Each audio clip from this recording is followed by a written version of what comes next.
கர்த்தருக்கு பிரியமான சகோதர சகோதரிகளே, ஆண்டவரும் மறும இரட்சகருமாகிய ஆண்டவராகிய இயேசு கிறிஸ்துவின் ஒப்பற்ற நாமத்தினாலே இந்த அதிகாலை வேலைக்கான அன்பின் வாழ்த்துதலை தெரிவித்துக் கொள்கிறேன். தியானிக்கும்படியாக தெரிந்து கொள்ளப்பட்ட வேத வசனங்கள் எபிரேயர் 10ஆம் அதிகாரம் 19வது வசனம் முதல் 24ஆம் வசனம் வரை.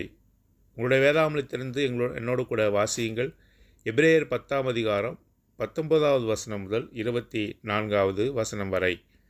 ஆகையால் சகோதரரே, நாம் பரிசுத்த ஸ்தலத்தில் பிரவேசிப்பதற்கு இயேசுவானவர் தமது மாம்சமாகிய திரையின் வழியாய் புதிதும் ஜீவனுமான மார்க்கத்தை நமக்கு உண்டு பண்ணினபடியால், அந்த மார்க்கத்தின் வழியாய் பிரவேசிப்பதற்கு அவருடைய இரத்தத்தினாலே நமக்கு தைரியம் உண்டாயிருக்கிறபடினாலும், தேவனுடைய வீட்டின் மேல் அதிகாரியான மகா ஆசாரியர் நமக்கு ஒருவர் இருக்கிறபடினாலும், துர்மனசாட்சி நீங்க தெளிக்கப்பட்ட இருதயமுள்ளவர்களாயும் சுத்த ஜலத்தால் கழுவப்பட்ட சரீரமுள்ளவர்களாயும் உண்மையுள்ள இருதயத்தோடும் விசுவாசத்தின் பூர்ண நிச்சயத்தோடும் சேரக்கடவோம். அல்லாமலும் நம்முடைய நம்பிக்கையை அறிக்கையிடுகிறதில் அசைவில்லாமல் உறுதியாய் இருக்க கடவோம். வாக்குத்தத்தம் பண்ணினவர் உண்மை உள்ளவராய் இருக்கிறாரே. மேலும் அன்புக்கும் நற்கிரிகளுக்கும் நாம் ஏவப்படும்படி ஒருவரை ஒருவர் கவனித்து என்று சொல்லி நாம் வாசிக்கிறோம். ஆகவே எபிரேயர் மூலமாக ஆண்டவர் இந்த அதிகாலை வேளையிலே நம்மோடு கூட பேசிக்கொண்டிருக்கிறார். நாம் அவருடைய சத்தத்துக்கு கீழ்ப்படியலாம். பாருங்கள், எபிரேயர் 10ஆம் அதிகாரம் 19வது வசனத்திலே, ஆகையால் சகோதரரே, நாம் பரிசுத்த ஸ்தலத்தில் பிரவேசிப்பதற்கு. சகோதரரே, சகோதரிகளே, நாம் ஒவ்வொருவரும் பரிசுத்த ஸ்தலத்தில் பிரவேசிக்க வேண்டும். நாம் ஒவ்வொருவரும் ஆண்டவரிடத்திலே நெருங்கி கிட்டி சேர வேண்டும். இதுதான் தேவனுடைய பிரியமாய் ஆதி முதற்கொண்டு காணப்படுகிறது. ஏதேன் தோட்டத்திலே ஆண்டவர் கூட ஆதாம் ஏவாளோடு கூட அவர் ஐக்கியம் கொள்ள விரும்பி அவர்களோடு கூட உலாவினார் என்று சொல்லி நாம் வாசிக்கிறோம். இது தேவனுடைய உள்ள வாஞ்சையாக காணப்படுகிறது. எப்பொழுதுமே நாம் அவரிடத்திலே காணப்பட வேண்டும். எப்பொழுதுமே ஒரு நல்ல ஐக்கியத்தில் ஆண்டவரோடு கூட நாம் இருக்க வேண்டும் என்பதுதான் தேவனுடைய சித்தமாக இருக்கிறது. எபிரேயர் 10ஆம் அதிகாரத்திலே கூட இந்த காரியத்தை தான் அவர் சொல்லுகிறார். மகா பரிசுத்த ஸ்தலத்திலே நாம் அவரை கிட்டி சேர வேண்டும் என்பதே தேவனுடைய உள்ள வாஞ்சையாக காணப்படுகிறது. ஆகையால் சகோதரரே, நாம் பரிசுத்த ஸ்தலத்தில் பிரவேசிப்பதற்கு நாம் பரிசுத்த ஸ்தலத்திலே பிரவேசிக்க வேண்டும். தேவனுடைய ஆலயமானது பழைய ஏற்பாட்டிலே அங்கே தேவனுடைய திட்டத்தின்படி நிர்மாணிக்கப்பட்டது. ஆசாரியர்கள் அங்கே தேவனுக்கு சேவை செய்தார்கள். ஒவ்வொரு தேவனுடைய பிள்ளையும் அந்த பரிசுத்த ஸ்தலத்திலே பிரவேசிக்க வேண்டும் என்பதுதான் தேவனுடைய சித்தமாக இருந்தது. ஆகவே தங்கள் பாவங்கள கழுவிக்கொண்டு ஆசாரியனும் கூட தன்னுடைய பாவத்திற்காக முதலாவதாக பலிகளை செலுத்தி பின்பு ஜனங்களுடைய பாவத்திற்காக பலிகளை ஏறெடுத்த பிறகு மகா பரிசுத்த ஸ்தலத்திலே நுழைய வேண்டும் என்ற நியமத்தை தேவன் தாமே அங்கே வைத்திருந்தார். ஆகவே மகா பரிசுத்த ஸ்தலத்திலே நுழைய வேண்டும், அவரோடு கூட ஐக்கியப்பட வேண்டும் என்பதுதான் தேவனுடைய சித்தமாக இருக்கிறது.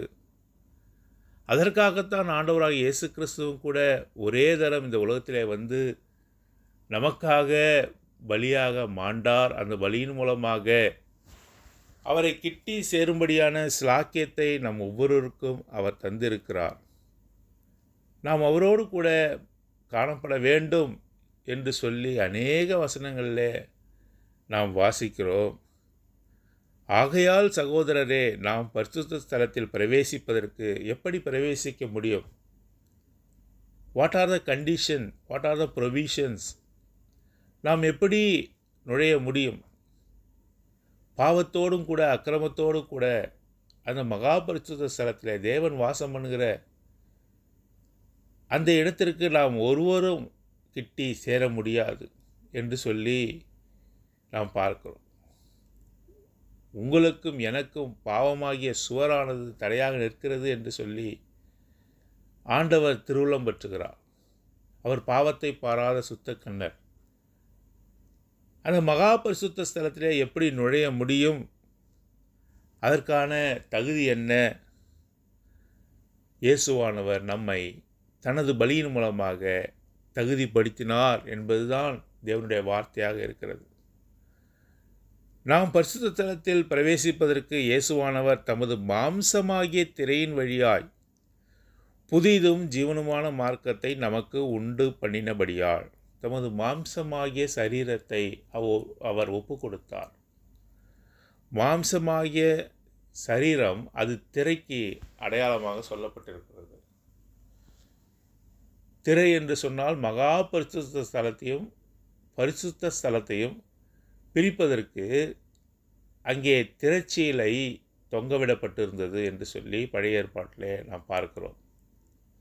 தேவனுடைய ஆலயத்தில் மகா பரிசுத்த ஸ்தலத்தையும் திரையானது பிரித்தது. ஆகவே அந்த திரையை விலக்கி வருடத்திற்கு ஒரு முறை மகா பிரதான ஆசாரியன் அங்கே இரத்தத்தோடு கூட நுழைய வேண்டும் என்று சொல்லி நாம் பார்க்கிறோம். இங்கே எபிரேயரிலே பார்க்கும்பொழுது 10ஆம் அதிகாரம் 19வது வசனத்தில் அந்த திரையானது கிழிக்கப்பட்டது, அந்த திரையானது விலக்கப்பட்டது என்று சொல்லி பார்க்கிறோம். ஆண்டவராகிய இயேசு கிறிஸ்து தனது ஜீவனை சிலுவையிலே கொடுக்கும்பொழுது நடந்த ஒரு சம்பவத்தை குறித்து நாம் வாசிக்கிறோம், சுவிசேஷங்களில் வாசிக்கிறோம். அங்கே ஆலயத்திலே தொங்கவிடப்பட்டு இருந்த அந்த திரைச்சிலையானது மேலிருந்து கீழாக கிழிந்தது என்று சொல்லி பார்ப்போம். மேலிருந்து கீழாக அது கிழிந்தது. ஆகவே கர்த்தரே அந்த திரைச்சீலை கிழித்தார். அந்த திரைச்சீலை ஆண்டவராக இயேசு கிறிஸ்துவின் சரீரத்திற்கு ஒப்பாக இருக்கிறது. இயேசு கிறிஸ்துவின் மூலமாக நாம் மகா பரிசுத்த ஸ்தலத்திலே நுழையக்கூடிய வாய்ப்பை ஆண்டவர் கொடுத்தார் என்று சொல்லி நாம் பார்க்கிறோம். இயேசுவானவர் தமது மாம்சமாகிய திரையின் வழியாய் புதிதும் ஜீவனுமான மார்க்கத்தை நமக்கு உண்டு பண்ணினபடியால். ஆகவே அந்த திரைச்சீலை கிழிந்தது. இப்பொழுது பழைய வழி அல்ல, புதிய வழி, புதிய உடன்படிக்கை, புதிய ஆவி, புதிய அன்பு, இதெல்லாம் ஆண்டவராகிய இயேசு கிறிஸ்துவினுடைய பலியினாலே உண்டு பண்ணப்பட்டது. ஆண்டவராகிய இயேசு கிறிஸ்துவானவர் சிலுவையிலே பலியாவதற்கு முன்பாக பழைய வழி, ஆண்டவரை எப்படி சந்திக்க வேண்டும் என்று சொல்லி சொல்லப்பட்டிருந்தது. லேவியர்கள், ஆசாரியர்கள் அங்கே நுழைய வேண்டும். எப்படி நுழைய வேண்டும்? பரிசுத்தமாக தங்களை பரிசுத்தப்படுத்தி கொண்டு ஆடு மாடுகளை பலி செலுத்தி அதன் இரத்தத்தை எடுத்துக்கொண்டு நுழைய வேண்டும். ஆனால் இப்பொழுதோ புதிதும் ஜீவனுமான மார்க்கம், பழைய வழி இல்லை, எ நியூ அண்ட் லிவிங் வே, புதிய ஜீவனுமான மார்க்கம். இதில் நமக்கென்று ஒரு ஆசாரியன் வேண்டுவதில்லை, சரீர பிரகாரமான ஆசாரியன் வேண்டுவதில்லை. ஆண்டவர் தாமே தம்முடைய இரத்தத்தை கொண்டு அந்த மகா பரிசுத்த ஸ்தலத்திலே நுழைந்ததினால் நாமும் கூட தைரியம் கொண்டு அந்த ஸ்தலத்துக்குள்ளாக நுழைய முடியும். இதுதான் இதனுடைய தாற்பயம். புதிய மார்க்கம், ஜீவனுள்ள மார்க்கம் நமக்கு அவர் உண்டு பண்ணினார். 20ஆம் வசனத்தில் வாசிக்கிறோம், அந்த மார்க்கத்தின் வழியாய் பிரவேசிப்பதற்கு அவருடைய இரத்தத்தினாலே நமக்கு தைரியம் உண்டாயிருக்கிறபடினாலும், we have the boldness, நமக்கு தைரியம் உண்டாயிருக்கிறது. அந்த ஜீவனமான மார்க்கத்தின் வழியாய், அந்த புதிதான மார்க்கத்தின் வழியாய் நுழைவதற்கு நமக்கு என்ன கொடுக்கப்பட்டிருக்கிறது? தைரியம் உண்டாயிருக்கிறது என்று சொல்லி பார்க்கணும். we have the boldness. முதல்ல நுழைய முடியாது, நாம் தடுக்கப்பட்டு இருந்தோம். இப்பொழுதோ ஆண்டவராகிய இயேசு கிறிஸ்துவின் இரத்தத்தின் மூலமாக, அவருடைய சரீரம் கிழிக்கப்பட்டு சிந்தப்பட்ட இரத்தத்தின் மூலமாக நமக்கு புதியதும் ஜீவனுமான மார்க்கத்தை நமக்கு உண்டு பண்ணினார் என்று சொல்லுவார். He has consecrated us. நம்மை பரிசுத்தப்படுத்தினார் என்று சொல்லி நாம் பார்க்கிறோம். இப்பொழுது தேவனுடைய வீட்டின் மேல் அதிகாரியான மகா ஆசாரியர் நமக்கு ஒருவர் இருக்கிறபடியினாலும் துர்மனசாட்சி நீங்க தெளிக்கப்பட்ட இருதயமுள்ளவர்களாயும் சுத்த ஜலத்தால் கழுவப்பட்ட சரீரமுள்ளவர்களாயும் உண்மையுள்ள இருதயத்தோடும் விசுவாசத்தின் பூர்ண நிச்சயத்தோடும் சேரக்கடுவோம். ஆகவே தைரியத்தோடு சேரக்கடுவோம். உண்மையுள்ள இருதயத்தோடும் விசுவாசத்தின் பூர்ண நிச்சயத்தோடும் சேரக்கடவோம். ஆண்டவரிடத்தில் நாம் சேரும்பொழுது, ஆண்டவரிடத்தில் கிட்டி நெருங்கும்பொழுது எப்படி அவரை நெருங்க வேண்டும்? உண்மையுள்ள இருதயத்தோடும், வித் ஹானஸ்ட் ஹார்ட். உண்மையுள்ள இருதயம் நமக்கு வேணும். பரிசுத்தமாக்கப்பட்ட இருதயம் நமக்கு வேண்டும். நம்மை நாமே பரிசுத்தமாக்கி கொள்ள முடியுமா? முடியாது. தெளிக்கப்பட்ட ஆண்டவராகிய இயேசு கிறிஸ்துவின் இரத்தத்தின் மூலமாக உண்மையுள்ள இருதயத்தை நாம் பெற்றுக்கொள்கிறோம். மாத்திரமல்ல, விசுவாசத்தின் பூர்ண நிச்சயத்தோடு சேரக்கிறோம். விசுவாசம் பூரணமாக காணப்பட வேண்டும். அற்ப விசுவாசம் அல்ல, ஒன்றுமில்லாத விசுவாசம் அல்ல, பூரண விசுவாசம் நமக்கு இருக்க வேண்டும். இரண்டாவதாக, உண்மையுள்ள இருதயத்தோடு கூட நாம் அவரை நெருங்க வேண்டும் என்று சொல்லி போடப்பட்டது. பரிசுத்த ஸ்தலத்திலே நுழைய வேண்டும் என்பதுதான் கர்த்தருடைய விருப்பமாக இருக்கிறது. நாம் தடுக்கப்பட்டிருந்தோம். நம்முடைய பாவத்தின் நிமித்தமாக, அக்கிரமத்தின் நிமித்தமாக நாம் தடுக்கப்பட்டிருந்தோம். அவருடைய மாம்சமாகி காணப்பட்ட திரைச்சீலையை கிழித்து அதன் மூலமாக சிந்தப்பட்ட இரத்தத்தினாலே நமக்கு மகா தைரியத்தை கொடுத்தார். ஆகவே அந்த கிழிக்கப்பட்ட திரைச்சீலின் வழியாக நுழையக்கூடிய வாய்ப்பை நமக்கு கொடுத்தார். அதற்கு தகுதி என்ன? உண்மையுள்ள இருதயம் இருக்கணும். ரெண்டாவது, பூரண விசுவாசத்தின் நிச்சயம் நமக்கு இருக்க வேண்டும் என்று சொல்லி நாம் பார்க்கிறோம். ஆகவே இந்த காரியத்தோடு கூட தான் லெட் அஸ் ட்ரா நியர் என்று போடப்பட்டிருக்கு. அவரை கிட்டி சேருவோம். அல்லாமலும் நம்முடைய நம்பிக்கையை அறிக்கையிடுகிறதில் அசைவில்லாமல் உறுதியாக இருக்க கெடுவோம். வாக்குத்தத்தம் பண்ணினவர் உண்மை உள்ளவராய் இருக்கிறாரே. Let us hold fast the profession of our faith without wavering என்று சொல்லி நாம் வாசிக்கிறோம். அவரிடத்தில் கிட்டி நெருங்கி சேருவோம். ரெண்டாவதாக, அந்த விதமான நம்பிக்கையிலே நாம் அசைவில்லாமல் உறுதியாக இருக்க கடவோம். Without wavering. எனக்கு முழு நிச்சயம் இருக்கிறது, நான் முழு இருதயத்தையும் அவரிடத்தில் ஒப்பு கொடுத்திருக்கிறேன் என்ற நிச்சயத்தோடு கூட அந்த விசுவாசமானது நமக்குள்ளாக காணப்பட வேண்டும். முதலாவதாக நாம் அவரிடத்தில் நெருங்கி சேர வேண்டும். Let us draw near unto the Lord. இரண்டாவதாக நாம் பார்க்கும்போது let us hold fast the profession of our faith. தேவனிடத்திலே கிட்டி நெருங்கி சேரணும். அதே போல் இந்த உலகத்திலே அவருக்கென்று விசுவாசம் உள்ளவர்களாக காணப்பட வேண்டும். விசுவாசத்திலே உறுதியாக இருக்கிறவர்களாக நாம் காணப்பட வேண்டும். மூன்றாவதாக அவர் சொல்கிற வார்த்தை என்ன? 24ஆம் வசனம், let us consider one another. ஒருவருக்கு ஒருவர் நாம் என்ன செய்ய வேண்டும்? ஒருவரை ஒருவர் கவனித்து நற்கிரிகளை செய்ய வேண்டும். 3 கட்டளைகள் கொடுக்கப்பட்டிருக்கு. ஒவ்வொரு விசுவாசிக்கும் 3 கட்டளைகள். அவரிடத்தில் கிட்டி சேரணும். ரெண்டாவதாக நாம் பார்க்கும்பொழுது நம்முடைய விசுவாசத்தில் உறுதியாக இருக்கணும். நம்ம விசுவாசத்தை அறிக்கையிடுவதிலே உறுதியாக காணப்படணும். மூன்றாவதாக பார்க்கும்பொழுது ஒருவருக்கு ஒருவர் கவனித்து நற்கிரிகளை செய்ய வேண்டும். மேலும் அன்புக்கும் நற்கிரிகளுக்கும் நாம் ஏவப்படும்படி ஒருவர் ஒருவர் கவனித்து, கன்சிடர் ஒன் அனதர். 3 காரியம் நம்முடைய விசுவாச வாழ்க்கைக்கு 3 காரியத்தை சொல்கிறார்.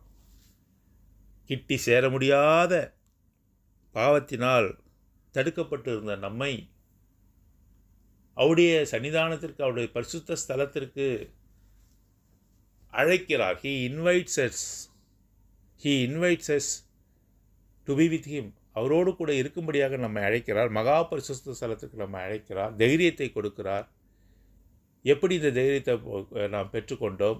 திரைச்சீலை என்று சொல்லப்படுகிற அவருடைய சரீரத்தை கிழித்து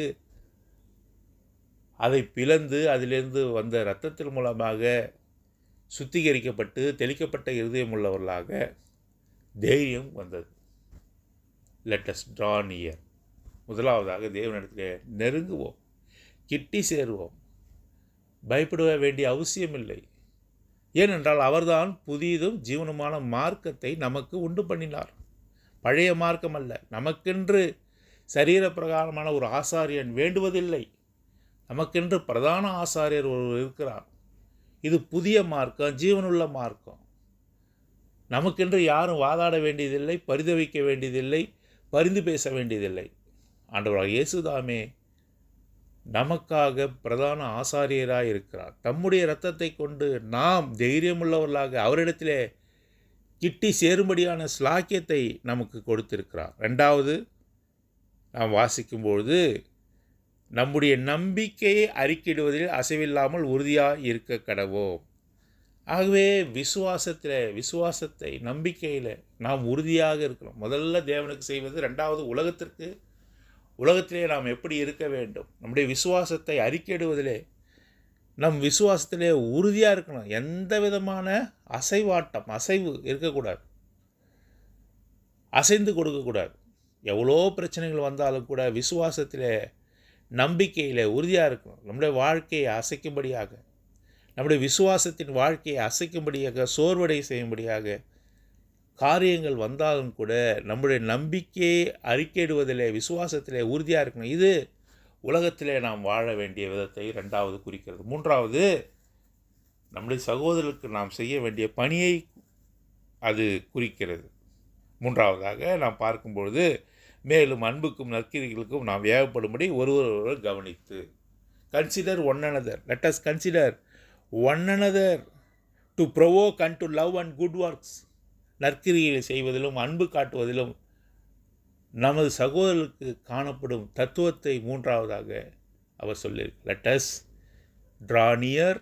முதலாவதாக அவரிடத்தில் கிட்டி சேர வேண்டும். அது அவருடைய உள்ளத்தின் வாஞ்சியாக இருக்கிறது. இரண்டாவதாக நாம் செய்ய வேண்டிய காரியம் என்ன?